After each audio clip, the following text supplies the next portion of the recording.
Saudara yang kekasih, saya percaya bahwa Tuhan itu sudah menetapkan bagi mereka yang sungguh-sungguh kepada Tuhan. Amin. Jadi bagi siapapun yang sungguh-sungguh kepada Tuhan, maka Tuhan menetapkan sesuatu yang ajaib. Katakan luar biasa. Lalu pertanyaan besarnya adalah, bagaimana saya ditetapkan oleh Tuhan untuk menerima keberhasilan, kesuksesan, kelimpahan seperti yang kita pelajari pada bagian keempat berikut ini.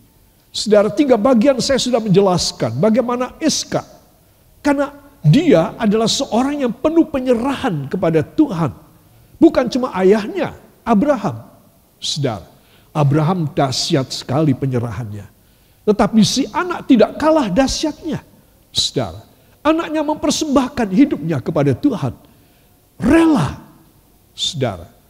Dan anaknya mempunyai satu kesan, bahwa ayahku orang yang sangat taat kepada Tuhan. Saudara, kita melihat di sini penyerahan Iska itu sangat luar biasa. Itu sebab semua yang kita kerjakan dalam bentuk penyerahan dan pengorbanan, saudara, seberapa yang saudara dan saya kerjakan dalam ketulusan, dalam ketaatan kepada Tuhan, sebegitu banyak Tuhan akan mencurahi kita. Amin. Ya, jadi sekarang kita masuk pada part 4. Saudara, mari berbisnis cara keturunan Abraham. Saudara. Nah, kita tidak usah baca karena sudah 3 kali kita baca dari Kejadian 26 ayat 12 dan 13. Orang ini kaya, kian lama, kian kaya, sehingga sangat kaya. Saudara, hebat kan? Jadi orang ini orang apa? Sembarangan orang? Sembarangan anak Abraham? Tidak. Dia bukan membonceng nama besar Abraham, tapi dia bekerja untuk nama besarnya. Saudara, kalau saya dan saudara melayani pekerjaan Tuhan dan kita tidak mempersembahkan total seperti Iska, saudara, maka kita tidak menerima seperti apa yang Allah janjikan kepada Abraham. Saudara, tidak semata-mata karena Iska keturunan Abraham, tetapi karena Iska mempunyai peranan yang dahsyat di dalam pengorbanan kepada Allah. Saudara, itu sebab ini kita harus pelajari, ya. Para kekasih, dan ini luar biasa. Pada bagian keempat saya akan melangkah lebih dalam lagi. Ya, saya hanya mereview mengapa Iska jadi kaya, kian kaya, dan sangat kaya. Saudara, penyebabnya adalah rahasianya Abraham dan Iska. Keduanya, saudara, mempunyai pengalaman pengorbanan yang total, yang sangat menyakitkan sekali. Ya, saudara, sehingga dia bisa menjatuhkan hati Allah. Katakan, sehingga menjatuhkan hati Allah. Itulah usaha yang harus saya kerjakan. Ya, dan ini penting sekali para kekasih. Nah, berikut ini saudara, saya juga mengulanginya mengenai soal pekerjaan dari Iska. Ada 3 pekerjaan Iska. Ada 3 bisnis Iska. Yang pertama, dia seorang peladang. Saudara, dan saya akan mengakhiri pada part 4 ini, pada bagian keempat ini tentang kerjaan seorang peladang. Ya, saudara, dan kehebatan seorang peladang yang berbeda dengan petani. Petani dia menetap, saudara, dan dia menggarap tanah itu turun-temurun, saudara. Nah, tetapi peladang tidak. Peladang selalu membuka tanah baru atas perintah Tuhan. Bukalah tanah yang baru. Dan itu seorang peladang akan kerjakan. Kedua, dia adalah penggali mata air. Saya akan mulai masuk pada pekerjaan yang kedua, bisnis yang kedua dari Iska. Dia seorang penggali mata air, ya saudara. Dan yang ketiga, Iska adalah seorang visioner. Dia yang bisa melihat apa yang akan datang. Saudara, seorang saudagar, businessman yang besar. Entah dia bisa mempunyai karunia roh yang dahsyat, melihat ke depan, yang orang lain tidak melihat. Saudara, hebat ya. Jadi jangan anggap hanya hamba-hamba Tuhan full timer, hanya mereka yang mempunyai jabatan sebagai gembala, penginjil, ataupun mereka sebagai nabi atau rasul pada waktu yang lalu. Saja, saudara, tidak seorang pebisnis bisa dipakai oleh Tuhan. Iska adalah seorang pebisnis. Apa sebab? Karena dia intim dengan Tuhan. Katakan intim dengan Allah Roh Kudus. Membuat saya selalu melihat visi ilahi. Ya, para kekasih, dan ini adalah sesuatu hal yang hebat. Para kekasih, saya kembali mengingatkan peladang itu apa? Peladang itu adalah yang membuka tanah baru. Ya, break up the fallow ground. Nah, di sini peladang selalu membuka dan menyuburkan tanah. Ya, fallow ground saya sudah jelaskan, tanah yang digarap, ya saudara, tetapi kemudian tidak langsung ditanami, tapi tanah ini dibikin subur, dibikin gembur, saudara, ya, dengan berbagai macam cara, sehingga begitu dia ditanam, hasilnya 100 kali lipat. Ini yang dikerjakan oleh Iska.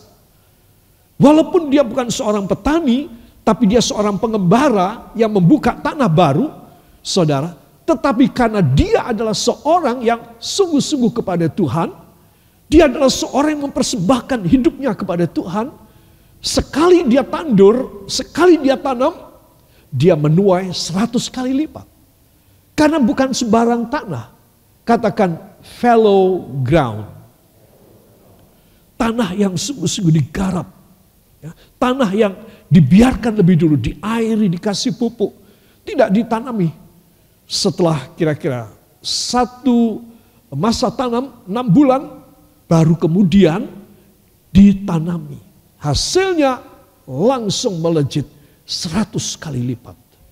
Saudara, ini bisnisnya Iska yang pertama. Ya, saudara. Nah, saya tuliskan di sini, kenapa peladang ini lebih hebat dari petani? Saudara, karena peladang ini adalah yang membuka era manusiawi dari era kurang beradab. Ya, saudara. Menurut Clifford Geertz, seorang antropolog Amerika Serikat, peladang adalah si pembuka peradaban. Untuk dikenalkan nafkah yang lebih produktif dan melimpah walau dengan alat sederhana. Saudara, kita mengabarkan Injil, kita melayani pekerjaan Tuhan, kita tidak usah memikirkan macam-macam. Oh Tuhan, Engkau harus memperlengkapi hamba lebih dulu. Ya, banyak orang mau menjadi hamba Tuhan, menjadi gembala, atau melayani gereja, punya pikiran, aku harus punya gedungnya lebih dulu. Aku harus punya alat musiknya, sound systemnya. Aku harus punya semua perlengkapan multimedianya. Baru aku akan melayani. Itu bukan peladang. Peladang itu apa adanya. Sekarang dia harus bertindak, dia harus mulai. Saudara, itu seorang peladang yang tidak mengandalkan pada semua macam instrumentasi. Tetapi dia dengan apa yang ada pada dia, dia bisa mengerjakan. Dan Tuhan akan bekerja. Hasilnya berapa kali lipat? 100 kali lipat. Saudara, dan itu dahsyat sekali. Saudara, seorang geografer yaitu E.H.G. Dobie, juga dari Amerika, mengatakan peladang mengubah karakter buas. Saudara, dari manusia primitif dirubah. Manusia primitif adalah berburu terus, membunuh. Melihat ada serombongan orang datang, sudah curiga.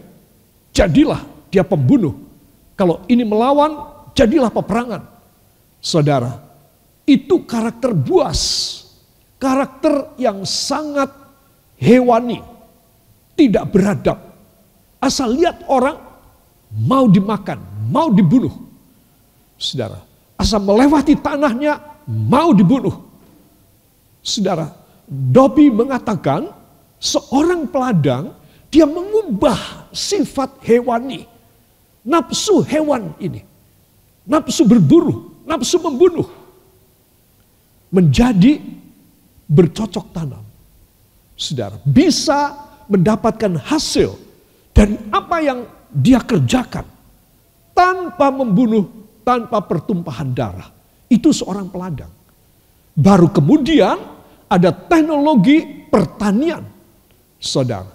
Tetapi tidak mungkin ada pertanian kalau tidak ada peladang, saudara. Saya hanya memetik dua definisi dari dua ahli ini, antropolog dan geografer. Para kekasih, nah itu sebab saya ingin menegaskan kepada saudara bahwa Iska, ya saudara, Iska dia melakukan pekerjaan peladang. Saudara, ayahnya peternak, rancher, dia mempunyai ternak yang banyak. Tetapi baru Iska lah yang tandur, yang menanam, saudara. Dan ini dibarengi dengan menggali sumur, mencari sumber air. Ya, saudara, karena seorang peladang membutuhkan air. Saudara, saya tutup bagian peladang ini dengan beberapa hal yang penting sekali. Saudara, orang ini bisa menjatuhkan hati Allah.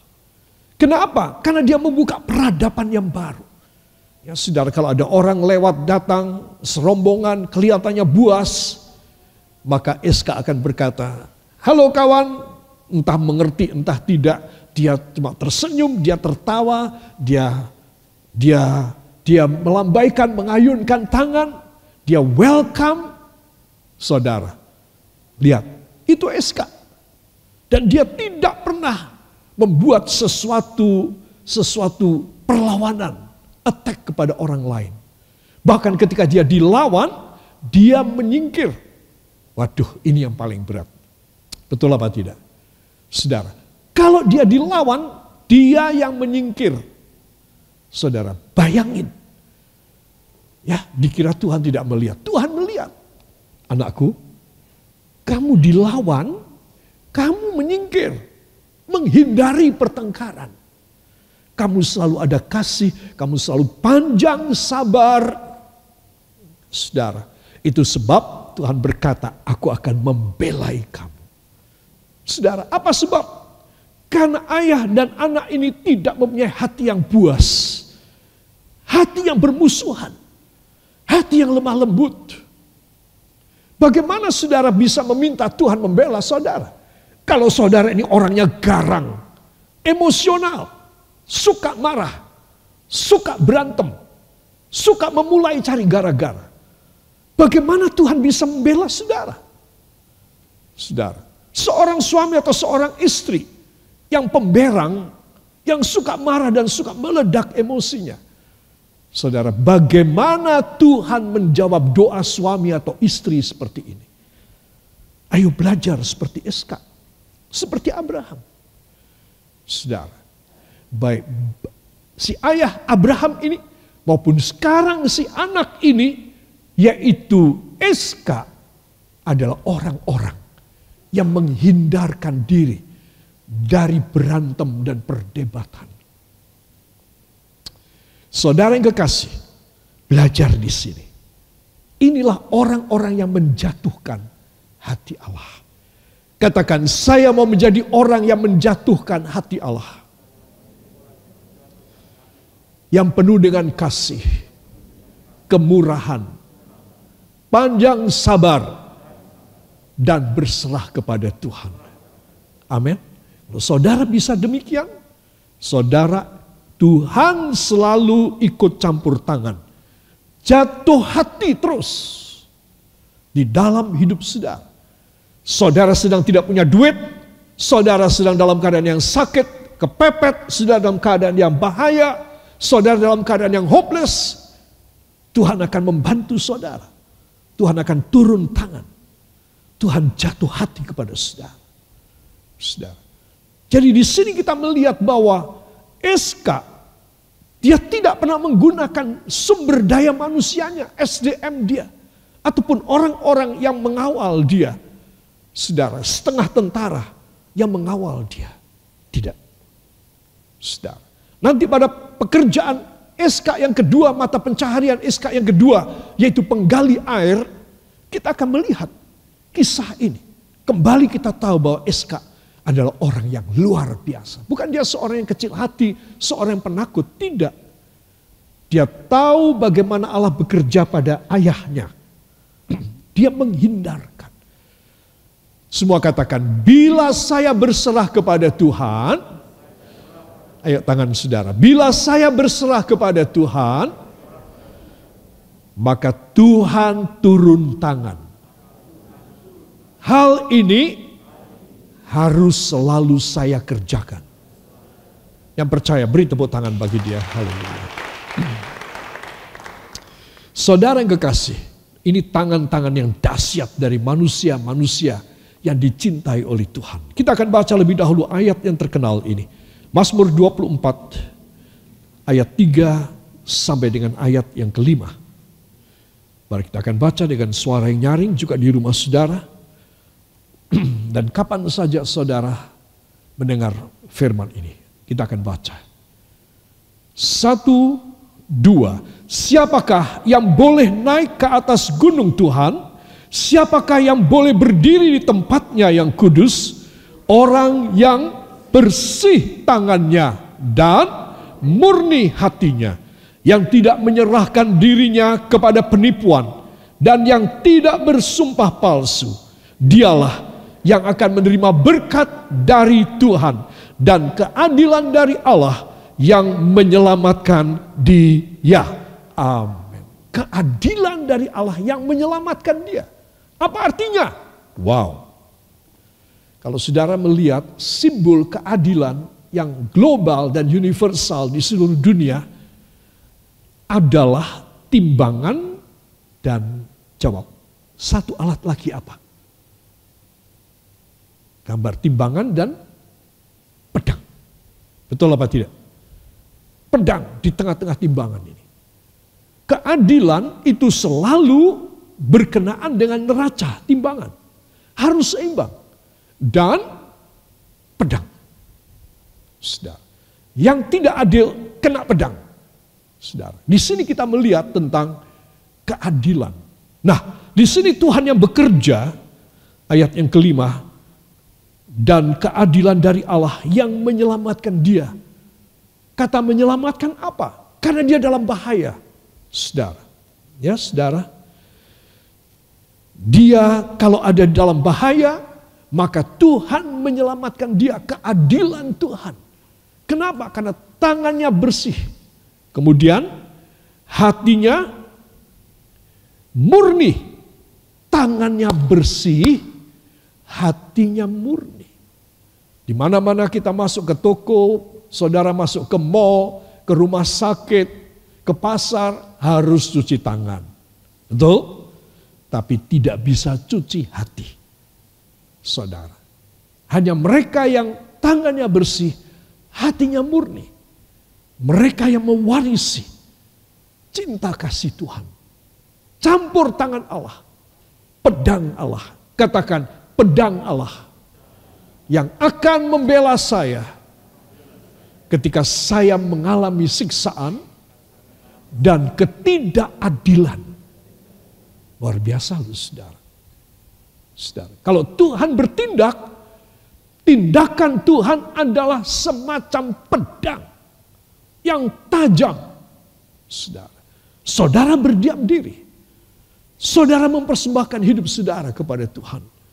Seperti Abraham, seperti Iskak. Saudara bukan seorang pemberang. Saudara bukan seorang yang mau cari musuh. Yang suka cari gara-gara. Kapan aku bisa balas? Aku akan pakai tangan orang lain. Aku akan kasih berita fitnah untuk menjatuhkan dia. Aku akan kasih saksi-saksi palsu untuk menjatuhkan dia. Saudara, itu yang diterima oleh Abraham, itu yang diterima oleh Iskak. Tetapi karena mereka adalah orang yang berserah kepada Tuhan. Tangannya bersih, hatinya murni. Maka Tuhan turun tangan sendiri. Saudara, tidak ada orang bisa tahu hati saya dan hati saudara. Saya juga tidak tahu hati saudara. Sebagaimana sebaliknya. Tetapi jangan lupa, Tuhan melihat dan menimbang hati kita. Amin. Jadi saudara harus tahu, orang yang seperti apa yang boleh menghampiri Allah. naik ke puncak gunungnya yang kudus. Saudara, orang yang menerima berkat istimewa menjadi kaya, kian kaya, sangat kaya. Saudara, ini yang kita harus pelajari. Adalah orang yang tangannya bersih dan hatinya murni. Haleluya. Saudara yang kekasih, dan yang kedua, kita tidak periksa di sini berhubung waktu, saudara catat saja, yang tidak berontak kepada ujian yang membawa berkat Allah. Orang hanya seringkali mempunyai pikiran, aku sedang mengalami ujian, aku sedang dicobai. Tuhan sedang marah sama aku, Tuhan sedang jahat sama aku. Saudara, orang ini tidak punya pikiran demikian. Saudara, dia sedang diuji untuk Allah bekerja luar biasa dalam hidupnya. Karena pikiran dan hati yang jahat di mata Allah, itu akan membuat Tuhan murka kepada kita. Saudara, Iska tidak mau mempunyai pikiran bahwa Tuhan itu jahat. Abraham juga. Berapa puluh tahun Abraham meminta saben hari potong korban. Supaya dengan korban ini Tuhan kasih anak sama dia. Coba kurang apa ini orang tua? Saudara, entah dia tidak dapat anak. Setelah dia begitu lanjut usia 99 tahun. Dia baru punya anak. Saudara yang kekasih, tidak ada pemberontakan.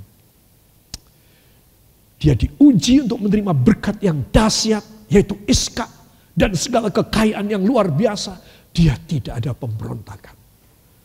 Nah inilah, kalau orang itu dia tahan uji, hatinya rendah, hatinya bersih dan murni. Saudara, Tuhan menguji dia seperti apapun. Dia akan keluar bagaikan emas. Yang percaya, beri tepuk tangan bagi dia. Haleluya. Saya ingin keluar seperti emas. Setelah mengalami ujian yang berat, saudara. Supaya apa? Supaya saudara dan saya belajar dari Tuhan. Hati, tangan yang bersih, hati yang murni. Itu membuat Allah berbuat perkara yang besar.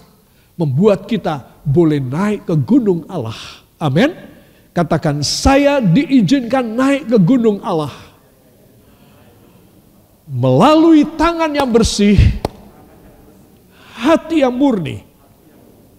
Itu sebab kalau saudara mempunyai pikiran jahat tentang si A atau si B atau si X, cepat minta ampun, minta disucikan oleh Tuhan. Amin. Jangan membiarkan. Alkitab mengatakan, jangan engkau menginapkan pikiran yang jahat semalam lagi. Semalam lagi jangan. Di mana besok engkau kembali melanjutkan pikiranmu yang jahat kepada si atau si B atau si X. Kamu harus membuang semuanya. Gak jadi, tidak jadi. Begitu, saudara. Maka saudara menjadi kekasih Tuhan. Engkau menerima berkat istimewa. Siapa yang mau berkat istimewa? Saya yakin saudara semua mau. Amin. Katakan, saya mau berkat yang istimewa. Saudara. Nah, para kekasih itu sebab belajarlah menjadi peladang yang hatinya murni, yang baik. Ya saudara, di mana saudara selalu dipakai oleh Tuhan, saudara tidak pernah merendahkan dan menghina orang, saudara tidak pernah mencari gara-gara dengan orang lain, engkau hatinya begitu murni. Hanya mereka yang hatinya murni akan mewarisi kerajaan Allah. Kalau mereka mati dan ketika mereka masih hidup, kerajaan Allah turun kepada mereka. Amin. Saudara yang kekasih, di sini saya menuliskan, saudara, jemaat bisa mendapat berkat Iska asal jadi peladang. Saudara, itu sebab cara menjadi peladang adalah kita melayani jiwa-jiwa. Saudara mulai menghandle, saudara mulai memberikan nasihat, mulai membimbing orang-orang jiwa-jiwa baru atau mereka yang belum mengenal Kristus. Atau mereka dalam keadaan yang sengsara dan berat hidup mereka. Mereka yang hidup dalam kemiskinan. Bawa mereka datang kepada Tuhan. Engkau seorang peladang. Engkau seperti Eska. Ya saudara, kalau saya dan saudara mau demikian, niscaya Tuhan memberi berkat istimewa. Amin. Mungkin saudara tidak menjadi orang sangat kaya, tetapi pada proporsi saudara, Tuhan memberkati saudara luar biasa. Amin. Nah, ada 2 ayat kita akan baca dalam kitab Pengkhotbah pasal yang ke-5, para kekasih. Ayat yang ke-18 dan ayat yang ke-19. 1, 2. Setiap orang yang dikaruniai Allah kekayaan dan harta benda dan kuasa untuk menikmatinya, untuk menerima bahagiannya, dan untuk bersuka cita dalam jerih payahnya, juga itu pun karunia Allah. Tidak sering ia mengingat umurnya, karena Allah membiarkan dia sibuk dengan kesenangan hatinya. Amin. Wah, 2 ayat ini dalam loh. Ya, maknanya dalam sekali. Setiap orang yang dikaruniai Allah kekayaan dan harta benda dan kuasa untuk menikmatinya. Apa artinya? Dan Eska menjadi kaya, kian kaya, sangat kaya. Saudara, diartikan di sini artinya dia dikaruniai kekayaan oleh Tuhan dan bisa menikmatinya. Saudara yang kekasih, dia bukan hanya menimbun saja, tapi dia membagikan dan dia menikmati kebahagiaan dipakai oleh Tuhan. Saudara. Nah, di sini kita melihat perbedaannya, ya. Nasibnya baik, saudara, disebutkan juga itu pun karunia Allah. Bahkan dia tidak mengingat umurnya. Artinya sampai tua pun dia mengalami kasih Allah, kemurahan Allah, dan dia bisa menikmati. Saudara, saya yakin saudara ini bekerja bukan untuk menimbun uang, bukan menimbun emas. Saudara bekerja untuk bisa menikmati. Betul apa tidak? Saudara, tetapi seorang yang mata duitan, dia bekerja untuk menimbun uang. Saya kasih tahu, hidup seperti apa itu? Itu hidup yang diperhamba.